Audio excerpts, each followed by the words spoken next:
नहमदुहु व नसल्ली अला रसूलिहिल करीम अम्मा बाद फ़ाऊज़ु बिल्लाहि मिनश शैतानिर रजीम बिस्मिल्लाहिर रहमानिर रहीम। नाज़रीन, तिब्बे कदीम व जदीद में खुशआमदीद। हाज़रीन व नाज़रीन, आज आपके सामने तिब का एक अहम मौजू कि जिस्म का कोई उज़व फूल क्यों जाता है, अपने असल हुजम से बढ़ क्यों जाता है और असल हुजम से कम क्यों हो जाता है, यानी सगीरुल अज़ा और किसी उज़व का बढ़ जाना और दूसरा अज़ीमुल अज़ा किसी उज़व का बढ़ जाना और सगीरुल अज़ा किसी उज़व का हुजम जो है पहले की निस्बत कम हो जाना और इस्तरखा यानी लटक जाना। तो ये बात जहन में रखें कि जब तक मर्ज़ तहरीक के मकाम पर होगा तो तहरीक वाला उज़व जो है वो सिकुड़ेगा और सिकुड़ने की वजह से उसका हुजम जो है पहले की निस्बत कम हो जाएगा। ये कल्बो उज़लात में भी हो सकता है, असाबो गुद्दत में भी हो सकता है और असाबो दिमाग में भी हो सकता है, कल्बो उज़लात में भी हो सकता है और जिगरो गुद्दत में भी हो सकता है। जहाँ तहरीक होगी वहाँ सुकेट होगा, सोजश के सबब, तहरीक के सबब असल हुजम से उसका जो कद काट है वो कम होगा और सगीर अज़ा में कम होगा और तवील अल अज़ा में ज़्यादा होगा और वो तस्कीन के सबब होगा। तस्कीन से चीज़ें फूलती हैं तो उसका हुजम जो है, उसका जो साइज है वो पहले से ज़्यादा हो जाएगा। ये किसी भी एक खलिए में जहाँ भी तस्कीन होगी, चाहे वो दिमाग में हो, चाहे वो दिल में हो, चाहे वो जिगर में हो, चाहे वो तहाल में हो, चाहे वो खुसियातीन में हो, जिस भी उज़व में सुकेड़ होगा वहाँ तहरीक होगी, तहरीक के सबब होगा और जहाँ फैलाव होगा उसका हुजम जो है वो ज़्यादा हो जाएगा तो वो तस्कीन के सबब होगा।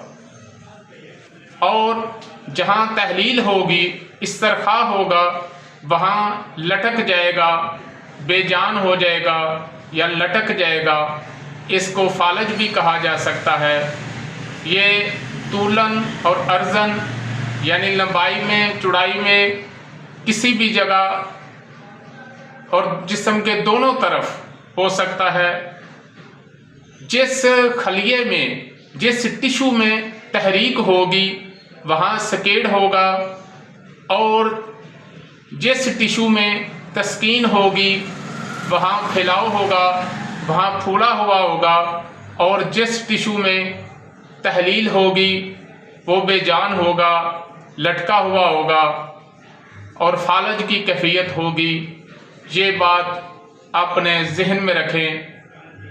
और जब हम तहरीक का इलाज करते हैं तो जहाँ तहरीक है वहाँ तहलील पैदा करनी होगी। जब वहाँ तहलील पैदा कर देंगे तो उसका सुकेड़ जो है वो ख़त्म हो जाएगा। और दूसरी एक अहम बात, जहाँ दर्द होगा वहाँ तहरीक होगी और तस्कीन वाले मकाम पर दर्द नहीं होता। एक आदमी का पेट फूला हुआ है, तस्कीन के सबब तो उसमें दर्द नहीं होगा। अगर वो गैस की वजह से फूला हुआ है, रिया की वजह से फूला हुआ है, तो फिर वो फूला हुआ नहीं है, वो टाइट लगेगा आपको, लेकिन उसका साइज जो है वो कम होगा क्योंकि वहाँ तहरीक भी है, वहाँ दर्द भी है और वहाँ खिंचाव भी है। जहाँ तहरीक होगी वहाँ खिंचाव ज़रूर होगा। तो तहरीक का जब हम इलाज करेंगे तो वहाँ पर तहलील पैदा करेंगे तो वो दर्द जो है ख़त्म हो जाएगी और उसका जो सकेड है वो भी ख़त्म हो जाएगा। लेकिन एक अहम नुक्ता कि दवाई हमेशा तस्कीन के मकाम को देनी है, तहरीक के मकाम को दवाई नहीं देनी है। दवाई का जो तरीक़ेकार है वो मदारज मर्ज़ के मुताबिक आपने जिस उज़व में तस्कीन होगी उसी उज़व की अद्वियात जो हैं, उसी तहरीक की अद्वियात जो हैं आपको देनी होंगी। अगर तहरीक वाले मकाम को और तहरीक दे देंगे तो मज़ीद ख़राबी होगी, मज़ीद दर्द में इजाफ़ा होगा, मज़ीद सकेड जो है वो बढ़ेगा। इसलिए ये बात दोबारा ज़हन नशीन कर लें, जहाँ तहरीक होगी वहाँ सकेड भी होगा, वहाँ दर्द भी होगा, और जहाँ तस्कीन होगी वहाँ दर्द नहीं होगा और वो जगह फूली होगी और उसको अज़ीमुल अज़ा कहते हैं। जहाँ तहरीक होगी उसको सगीरुल अज़ा कहते हैं, जहाँ तहलील होगी उसको इस्तरखा कहते हैं। वो बेजान होता है, लटका होता है, फालज की तरह होता है। ये इलाज मुआलजे में इस नुक्ते को हमेशा याद रखना है। वमा अलैना इल्लल बलाग।